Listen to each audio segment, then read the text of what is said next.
तो दोस्तों last video में हमने देखा था कि मार्केट रिसर्च कैसे करते हैं। उसके बाद हमने ये देखा कि मार्केट रिसर्च के अकॉर्डिंग हम पीपीटी कैसे बनाते हैं। आज हम देखेंगे कि मार्केट रिसर्च करने के बाद बोर्ड्स कैसे बनाते हैं, जो कि बहुत ज़्यादा ज़रूरी होता है।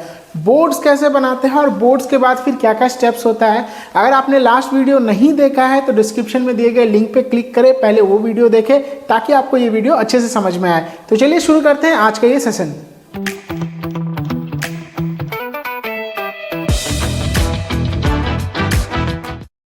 तो आज का जो टॉपिक है अपना सबसे पहला टॉपिक है मूड बोर्ड।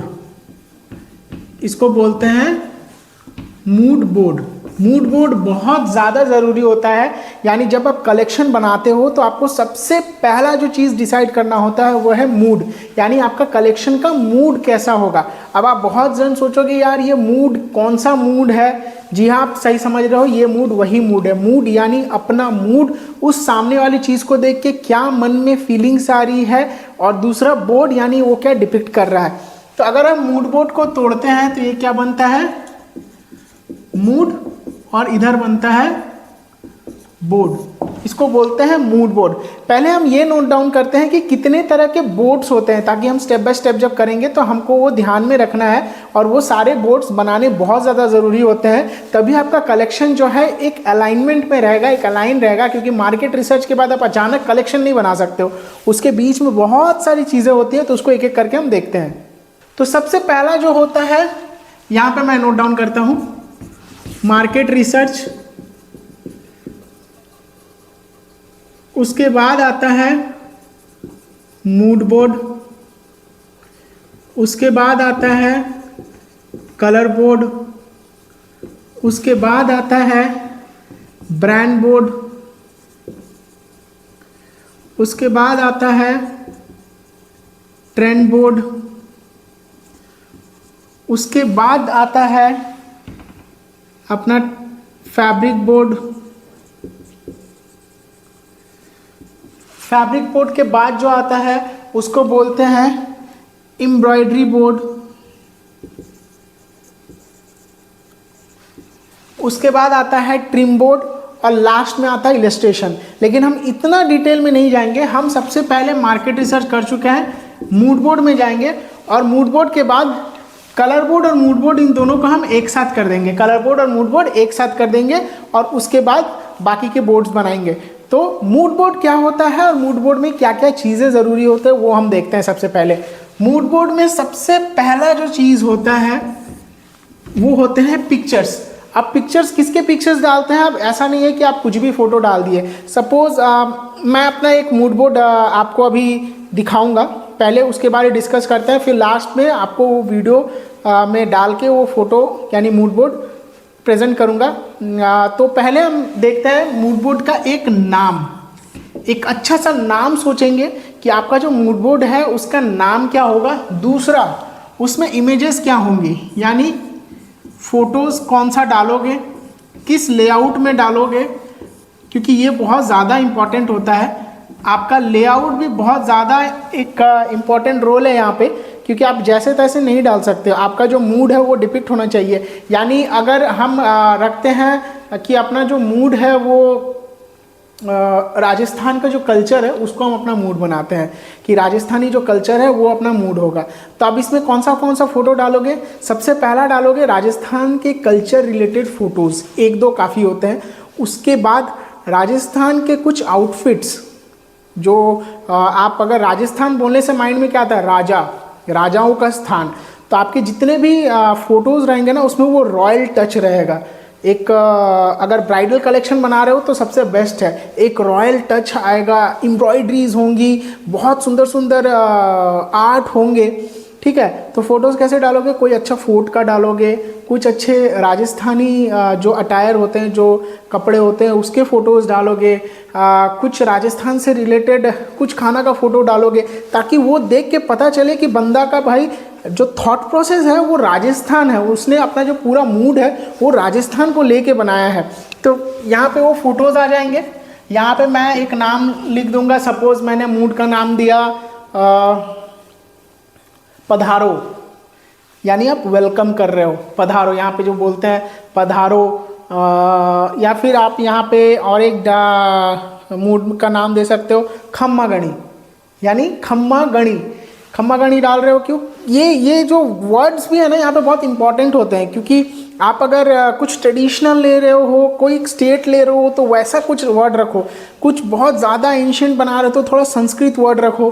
तो यहाँ पे एक नाम डालोगे, उसके बाद डालोगे यहाँ पे कंसेप्ट नोट। याद रखना, फोटो देख के हर कोई नहीं समझ पाएगा जब तक आप कंसेप्ट नोट नहीं डालोगे। येलो कलर अगर मैं बोलूँ येलो, तो आप सोचोगे येलो एक फ्लावर, मैं सोचूंगा येलो हेलमेट, कोई सोचेगा येलो बाइक, लेकिन जहां हम वहां पे लिख दें येलो फ्लावर तो हर कोई येलो फ्लावर ही सोचेगा।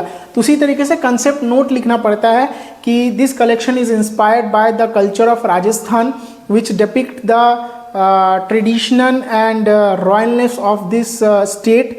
तो ऐसे करके कंसेप्ट लिखोगे ताकि लोगों को पता चले कि हाँ भाई एक्चुअल में वो क्या बताना चाहता है, वो कलेक्शन क्या लेके बनाना चाहता है और क्यों चाहता है, वो सारा चीज़।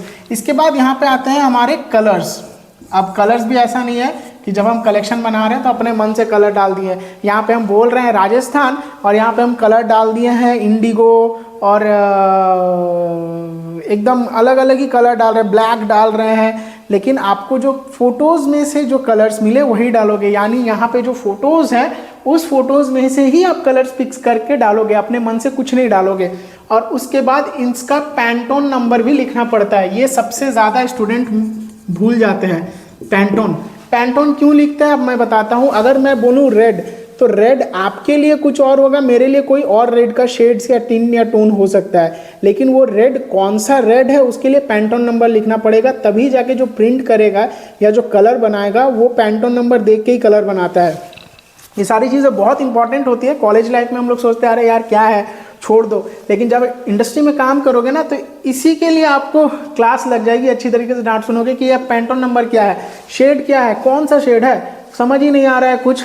तो ये बहुत ज़्यादा ज़रूरी होता है, पैंटोन नंबर, कंसेप्ट नोट और ये ओवरऑल इमेज। इसके बाद ये आपका मूड बोर्ड बन गया। तो मूड बोर्ड में क्या क्या चीज़ डालते हैं फिर से मैं नोट डाउन करता हूँ, एक बार ध्यान से देखना। सबसे पहला जो चीज़ डालेंगे मूड बोर्ड में वो है कलेक्शन का नाम, कलेक्शन नेम या फिर बोर्ड का नाम, कि वो जो मूड बोर्ड है उसका क्या नाम है।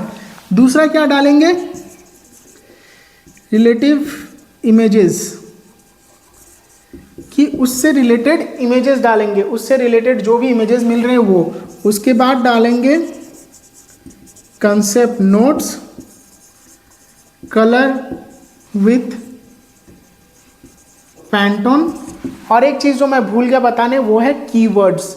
कीवर्ड्स भी बहुत ज़्यादा ज़रूरी होती है। जैसे फ़ोटोज़ आप डाल दिए हो, एक रॉयल प्लेस का डाले हो, उसमें कुछ जालीदार चीज़ें हैं तो आप उसको डाल सकते हो हाईलाइट करके कि ये इफ़ेक्ट हम क्रिएट करेंगे, लाइक द मिरर वर्क, या जाली है तो मे बी आप डाल सकते हो थ्रेड वर्क, ऐसा करके कुछ एलिमेंट्स डालेंगे। अभी मैं आपको जो मूड बोर्ड दिखाऊंगा ताकि आपको बेटर पता चलेगा। उसके बाद कलर वगैरह सब चीज़ हो गया। ओवरऑल ये सारी चीज़ें अपने मूड बोर्ड में बहुत ज़्यादा ज़रूरी होती है। तो एक बार आप ध्यान से देख लो और चाहो तो आप फ़ोटो भी ले सकते हो ताकि मैं नेक्स्ट वीडियो में अपने मूड बोर्ड को प्रेजेंट करूं। और अगर आपको कुछ भी डाउट हो तो प्लीज़ कमेंट करके बताना। बहुत ज़्यादा ज़रूरी होता है कि मूड बोर्ड बहुत से लोगों को बनाना नहीं आता है, बहुत से स्टूडेंट्स को बनाने नहीं आता है। बहुत से मैंने इंडस्ट्री में देखे हैं, बहुत से लोग नहीं बना पाते हैं मूड बोर्ड। इस तरीके से अगर आप मूड बोर्ड बनाओगे ना, कोई मूड बोर्ड को गलत नहीं बोलेगा। सबसे स्ट्रांग रखना अपना मार्केट रिसर्च। मार्केट रिसर्च जब आप स्ट्रांग कर ले रहे हो उसके बाद आपका जो दूसरा चीज़ आता है मूड बोर्ड और कलर बोर्ड। मैंने मूड बोर्ड और कलर बोर्ड दोनों एक साथ रखा है, बहुत कोई अलग अलग भी करते हैं, वो बाद का देखेंगे। अभी आप सीखने के लिए मूड बोर्ड और कलर बोर्ड दोनों को एक साथ ही रखो जैसा मैंने किया है। इस तरीके से बनाओगे कोई आपको गलत नहीं बोलेगा। अपना ब्रांड अपना कलेक्शन का नाम देना, फोटोज़ डालना, 6-7 फोटो काफ़ी होते हैं, कीवर्ड्स डालना और उसके बाद कंसेप्ट नोट लिख के पैंटोन नंबर डाल देना, आपका मूड बोर्ड रेडी हो जाएगा। सीज़न का नाम ज़रूर लिखना कि भाई कौन सा सीज़न है, नहीं भी लिखोगे तो एक्सप्लेन करोगे तो ऑब्वियसली पता चल जाएगा। तो अब मैं आपको अपना मूड बोर्ड दिखाता हूँ जो अभी आपको स्क्रीन पे दिख रहा होगा। इस मूड बोर्ड का नाम है छाप, द इम्प्रेशन। अब क्यों रखा है मैंने इसका नाम, ये आप सोचो कि क्यों रखा होगा। और क्या रीज़न है। अगर आपको पता चले तो प्लीज़ कमेंट बॉक्स में बताना, ताकि मैं भी समझ सकूं कि हाँ भाई आपको समझ में आ रहा है। वरना मैं नेक्स्ट वीडियो में आपको इसको पूरा एक्सप्लेन करके बताऊंगा। जो नेक्स्ट वीडियो होगा वो पूरा इस मूड बोर्ड को लेके ही होगा कि ये मूड बोर्ड मैंने क्या सोच के बनाया था, इस मूड बोर्ड में मैंने क्यों ये एलिमेंट्स डाले, इस मूड बोर्ड में मैंने क्यों ये पिक्चर्स डाले और क्या कंसेप्ट नोट है। तो फिर मिलेंगे नेक्स्ट वीडियो में। अगर अच्छा लगे तो एक लाइक शेयर सब्सक्राइब कर देना और इसी तरीके से मेरी वीडियोज़ को देखते रहना।